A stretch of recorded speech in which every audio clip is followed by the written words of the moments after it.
Quem são as musas? Como podemos definir seus poderes e magias? Em qual ponto dos mitos gregos elas se cruzam a outras divindades? Elas são ninfas ou deusas? Realmente existe uma diferença? Para finalizar, por que é tão importante a gente resgatar esse culto e adoração a elas? Para quem não me conhece, eu sou a Estela Mares, estou à frente do perfil Prosa com Afrodite, eu sou artista, bailarina, formada em design, ilustrei o oráculo de Afrodite, que é esse aqui. Eu vou mostrar para vocês. Tem mais a respeito dele no perfil. Sou amante, consumidora das artes e dos movimentos artísticos. E hoje a gente vai debater sobre esse assunto por aqui. Venho com o objetivo principal dessa palestra, tornar uma reflexão do quanto é importante a gente atribuir esse culto, reconhecimento e adoração das musas. Como tudo isso tem impactado o meu sacerdócio, principalmente com Afrodite e até com outras divindades. Para a gente começar, a gente precisa entender sobre a criação dessas divindades.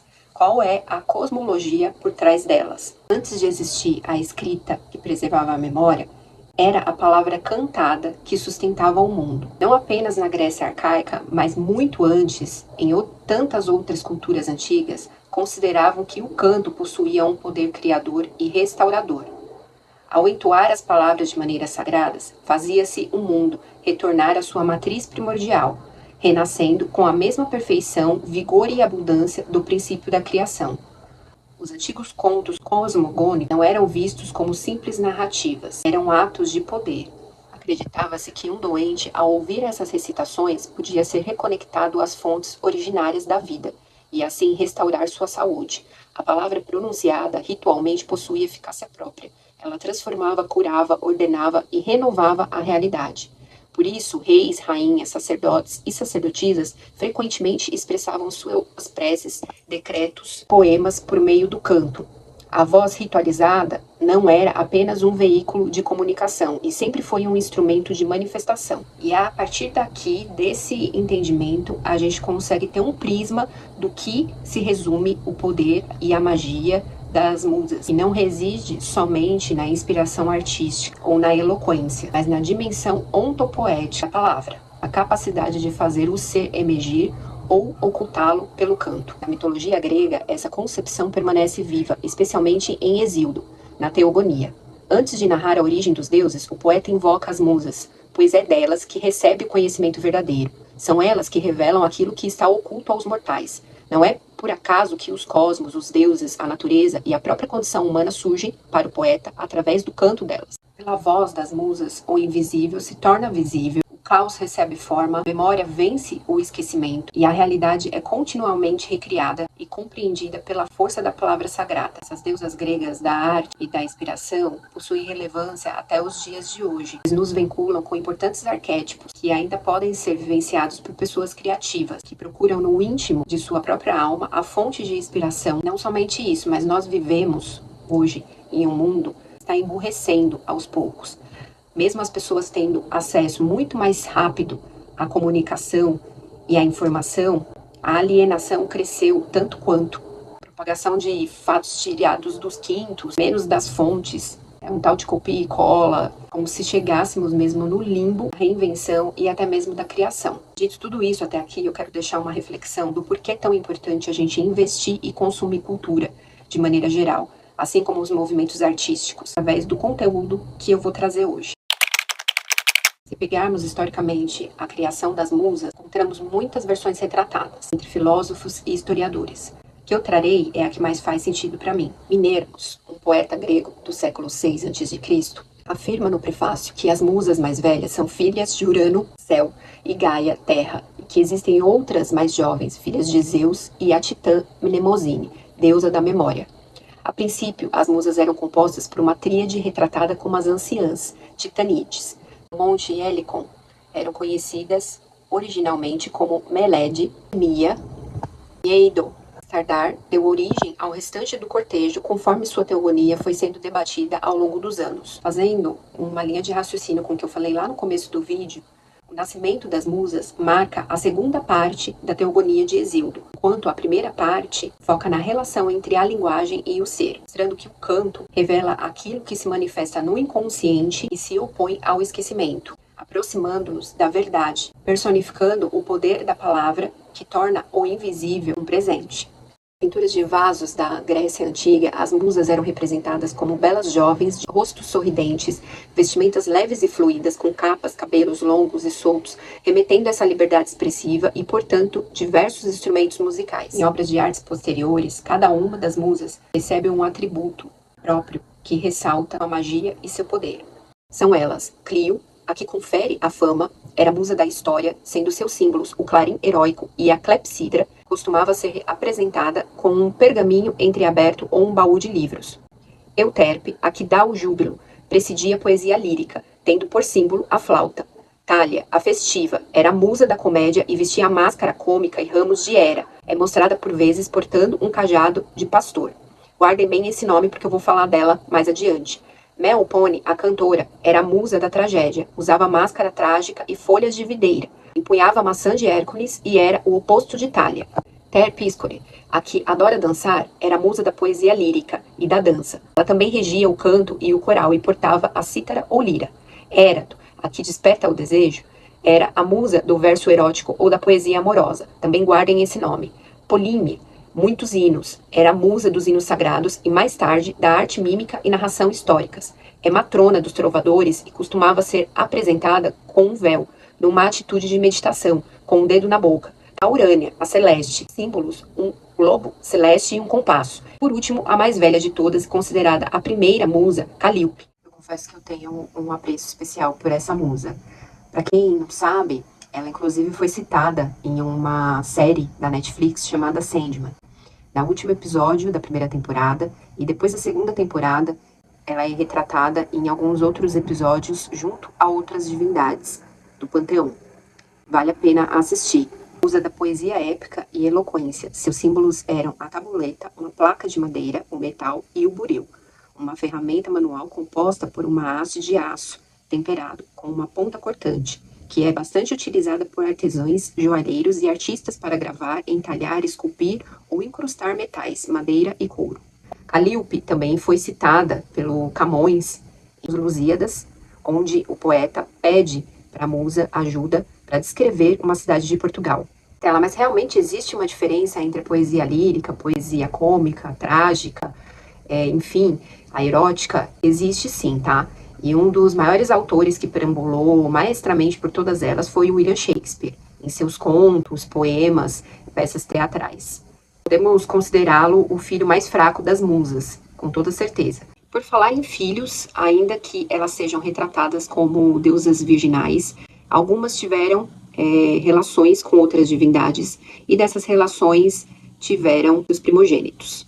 E aquele ditado chinês que diz que há 3 coisas que jamais voltam, flecha lançada, a palavra dita e a oportunidade perdida, nunca fez tão sentido quando a gente aborda o assunto dos reis e das rainhas. Como as musas os amadrinhavam, ditava-se que os nobres eram guardiões da palavra, as chamadas Ekkai, fórmulas de justiça transmitidas oralmente entre os povos, reservadas pela memória. Julgar significa pronunciar corretamente essas palavras sagradas, capazes de restaurar a ordem, e eram tidas como um conhecimento reservado a todos aqueles que exerciam poder. De Zeus, os reis tinham a proteção, e das musas, a inspiração que vinha desde seus nascimentos. A força de suas decisões dependiam da eficácia da palavra, as chamadas palavras de mel, que convenciam os povos e garantiam prestígio ao governante. Os gregos viam a sociedade, a natureza, o cosmos como inseparáveis. Ou seja, para eles, uma decisão injusta provocava desequilíbrios ecológicos, manifestação de epidemias e pragas, más colheitas, esterilidade, fome e outros sinais de desordem. A palavra eficaz restaurava não apenas a paz entre os homens, mas também a harmonia do mundo.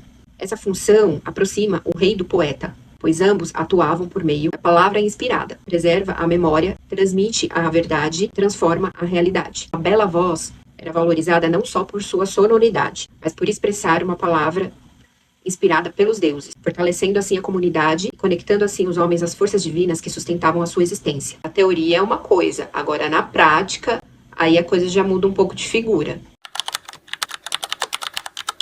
Os locais de culto e adoração a essas divindades sempre estiveram muito ligados à natureza, principalmente a poços, que os gregos acreditavam serem locais de inspiração e de profecia. As musas são ligadas às fontes de águas e nascentes. Dito isso, elas se comunicam muito com a gente através do reflexo, ou seja, espelhos e tudo que tem a ver com esse universo. A difusão do culto traço-beócio, as 9 musas foram celebradas desde Atenas até Esparta, praticamente pela Grécia toda, e seus santuários sempre foram mantidos próximos à natureza, grutas e áreas nesse sentido. Elas também sempre foram retratadas dançando em forma circular em volta de fontes, e assim foram atribuídas não somente as qualidades de fluxo e fluidez, mas também de fecundidade, mantendo assim a renovação, continuidade e a abundância. O círculo da dança dela simboliza o ciclo eterno da natureza e preservação da força vital. Vai uma curiosidade bem interessante que a maioria se confunde.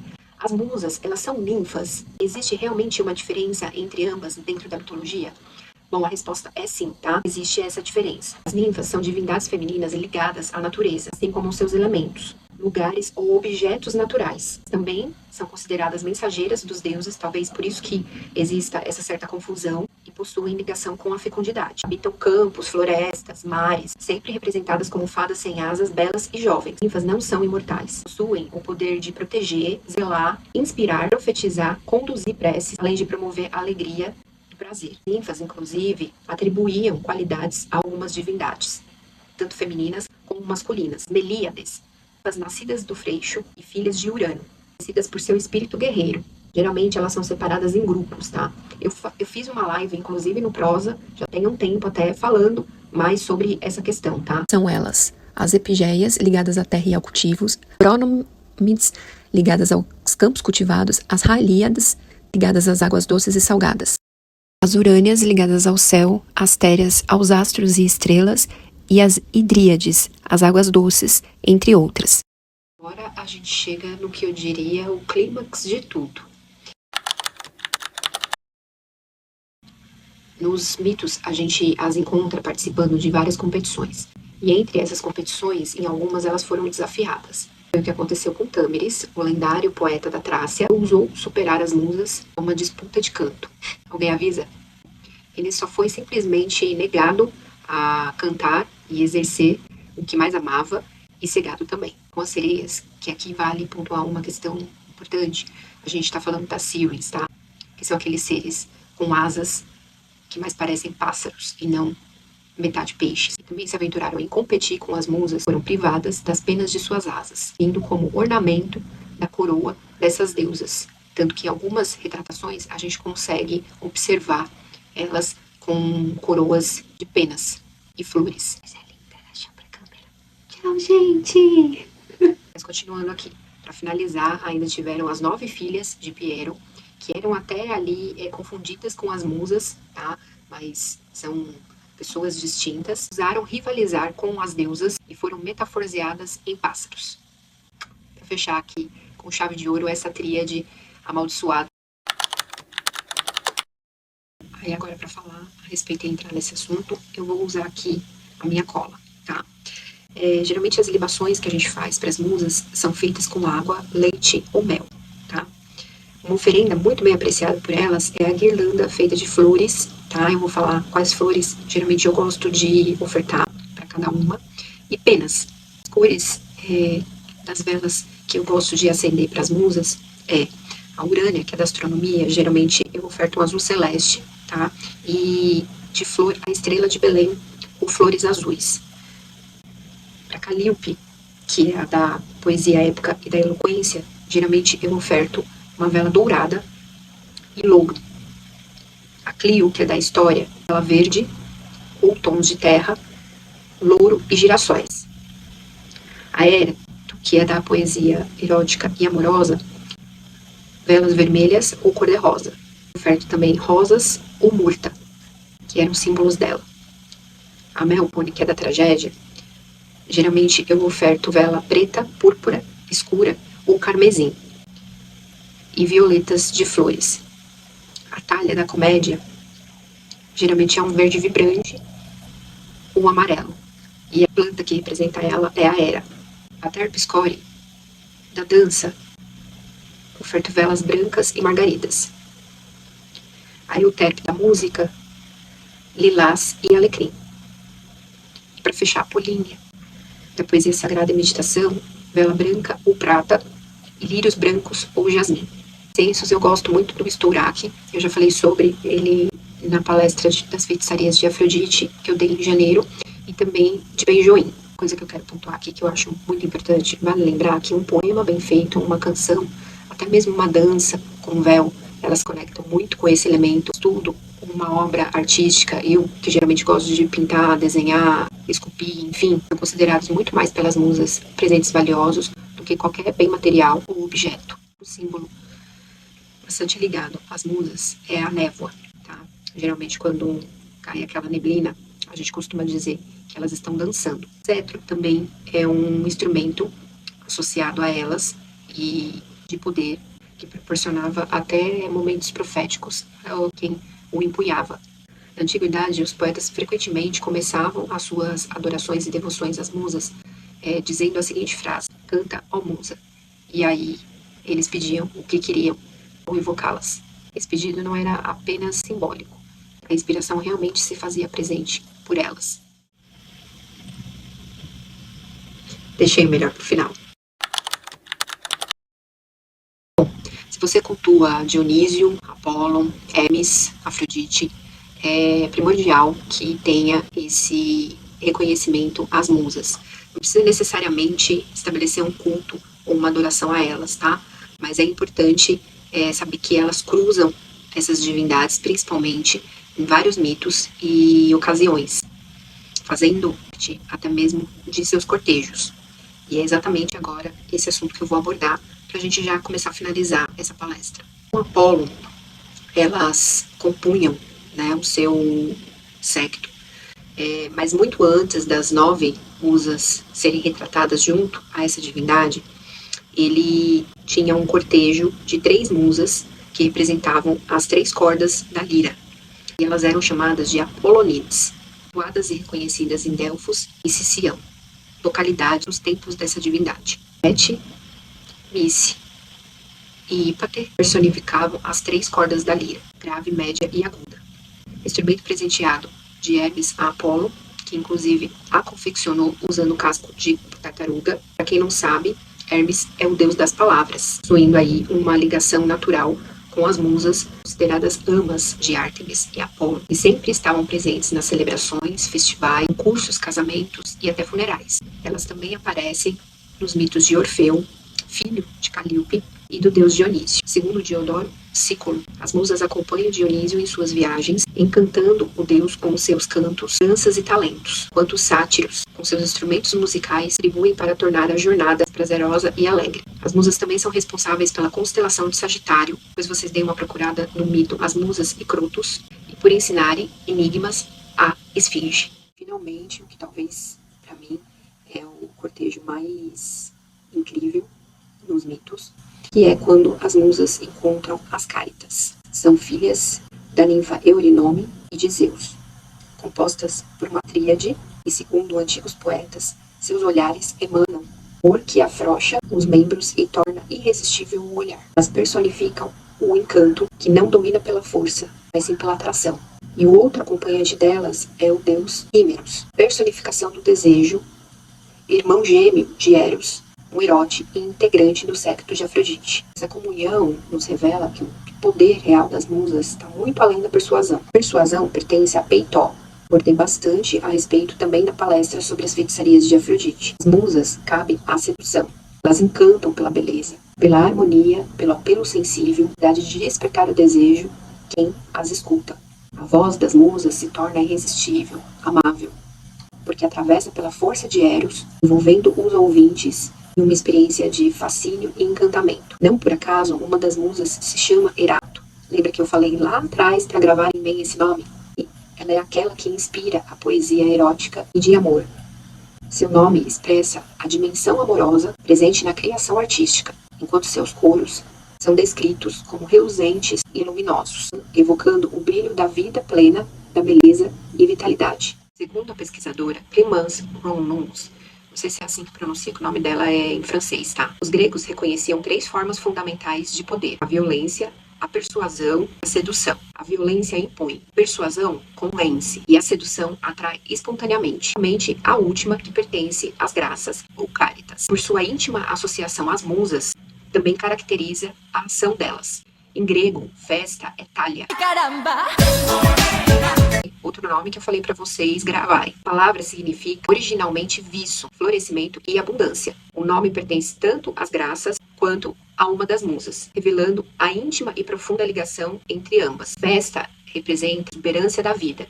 Por essa razão, tantas divindades gostam de festejar, principalmente quando a gente fala de Dionísio, Afrodite, Apolo. Também traz como principal significado a fecundidade da natureza e a alegria, transborda em canto, dança e celebração.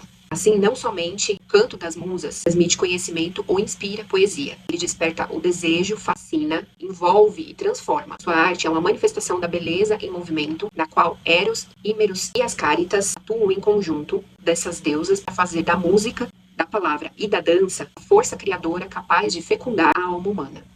Em uma leitura simbólica contemporânea, as musas podem ser entendidas nos diferentes aspectos da inspiração humana. A capacidade de narrar histórias, Calíope, recordar o passado, Clio, amar, Érato, expressar emoções pela música, Euterpe, enfrentar a dor, Melpone, contemplar o sagrado, Polínia, rir e se divertir, Thalia, mover-se com harmonia, Terpscore, buscar os mistérios do universo, Urânia.